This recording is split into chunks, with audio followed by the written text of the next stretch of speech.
There is no successful person that has not believed on something. They must believe. But when they believe, they go and work. When they believe, they go and do something. What do you do? Or what are you doing? Or what are you planning to do? What are you planning to do? Or you are just planning to pray and fast? Listen to me. When you pray and fast continuously, doing nothing, you will become very spiritual. You will become very spiritual, but still broke. You will become very spiritual. You cannot pay your bills. You become very spiritual. You are still a beggar. And the negative effects of it is that when you are that broke, there come a time that you are feeling like, I want to kill myself. I'm feeling like God don't love me because I've prayed, I've fasted, God has not done anything. The fasting that you were fasting is not for God to give you money. The fasting that you were fasting is not for God to make you rich. God is to bless your hands when you fast and pray. God is to open doors for you when you fast and pray.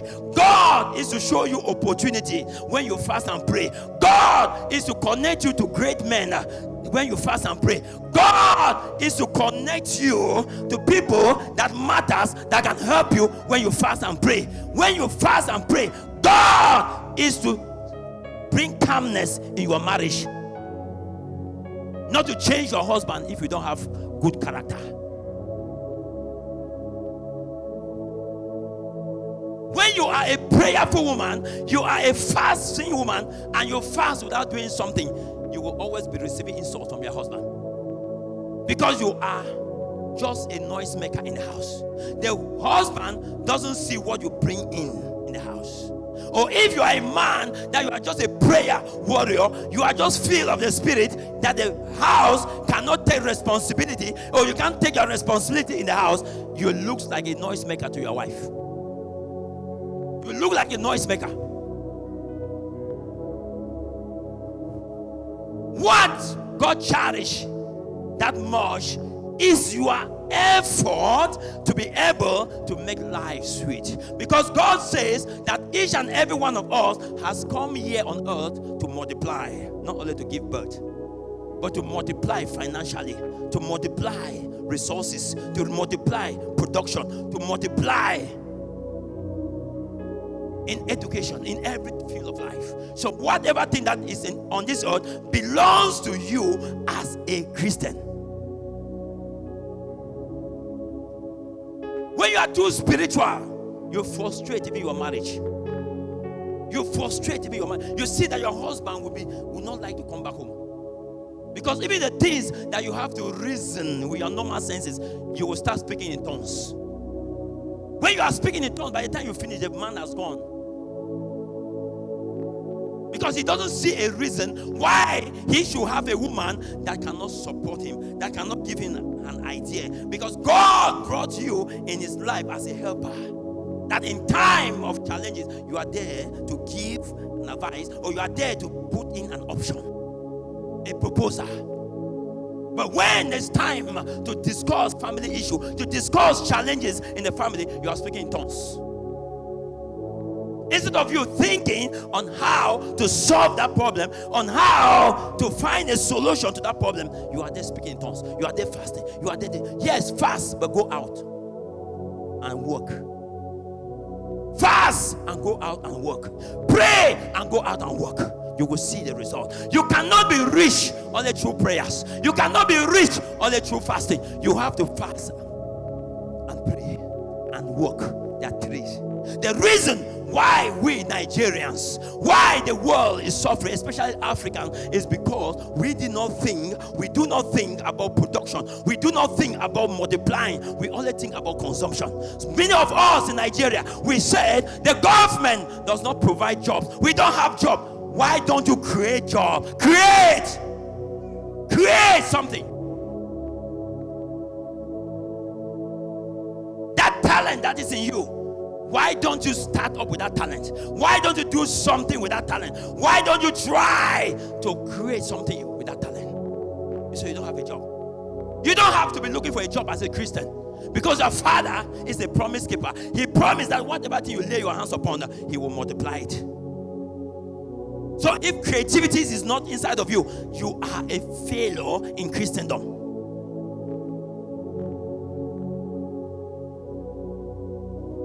I want you, Nigerians, Africans, to understand that our problem is not just the government, but our problem is us. Because if we learn to create, to produce, to do something, then we will see a result. The population of Nigeria is the population that if you are selling something for 5 naira, let's just take this mathematics. We have 200 million people in Nigeria. You are producing something for the 5 naira. 5 naira you want to sell for 200 people. Who has calculator here? Multiply, let's say 5 naira times 2 million people. How much money is that? Talk to me, somebody. Talk to me. How many million is that? 10 million. 10 million. 5 naira times 2 million people. 10 million. Yes. Then how can you be in Nigeria? You say you are poor. Akara. Now how much? How much is akara? 100 naira. Fry akara. Carry your head. The waka. Pray for God to give you strength. As you go along with the akara, whether you like it or not, prepare your akara good, so that when somebody buy, he will look for you. In a day, you will make money. You will make money. You cannot be poor. Africa is rich. Youth, rise up and start thinking, what can I do? Ask the question to yourself, what can I do? The problem that is killing us in Africa is laziness. The problem is laziness. I cannot work. I cannot carry akara on my head. I cannot trek from here to Eputu. I cannot trek from here to Awoyaya to say akara. That's why you are poor.